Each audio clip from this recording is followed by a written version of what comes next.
Alors justement, avant de parler des programmes, les grandes masses de l'immigration en France, Nicolas Pouvremonty, les flux, les stocks, pour parler comme un économiste, les origines, immigration légale, immigration illégale. Est-ce que vous pouvez nous brosser un rapide tableau?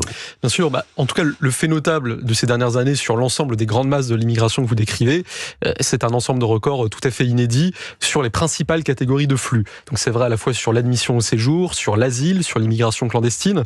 Pour en rester à ce qui est aujourd'hui la masse principale des flux, c'est-à-dire l'admission au séjour, la délivrance de premiers titres de séjour à des étrangers extra-européens. Donc l'immigration légale. L'immigration légale, tout à fait.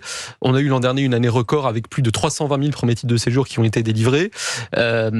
En moyenne annuelle, sous la présidence d'Emmanuel Macron, on a délivré 26% de titres de séjour en plus que sous François Hollande et 45% de plus que sous Nicolas Sarkozy. Mais cette dynamique à la hausse, elle vaut aussi pour l'asile. Le nombre de premières demandes d'asile l'an dernier, 145 000, c'est 40% de plus que sur la dernière année du quinquennat Hollande. Oui. L'immigration clandestine, elle est plus difficile à appréhender par nature, mais on dispose d'indicateurs, notamment le nombre de bénéficiaires de l'aide médicale d'État. Oui. On sait que ce nombre de bénéficiaires a augmenté de moitié depuis 2017, donc on a vraiment une trajectoire haussière sur tous les champs de l'immigration. Et en stock, si je puis dire, combien d'immigrés en France? Combien sont la nationalité française? Combien ont conservé leur nationalité d'origine? Est-ce qu'on a... Alors, on a aujourd'hui un peu plus de 10% de la population française, selon l'INSEE, qui est immigrée au sens strict, c'est-à-dire des personnes nées étrangères à l'étranger. À côté de ça, on a un petit peu moins de 8% d'étrangers, étant entendu qu'on a en France une politique large d'acquisition de nationalité française. Depuis 2005, ce sont 2 millions de personnes qui ont acquis les nationalités françaises.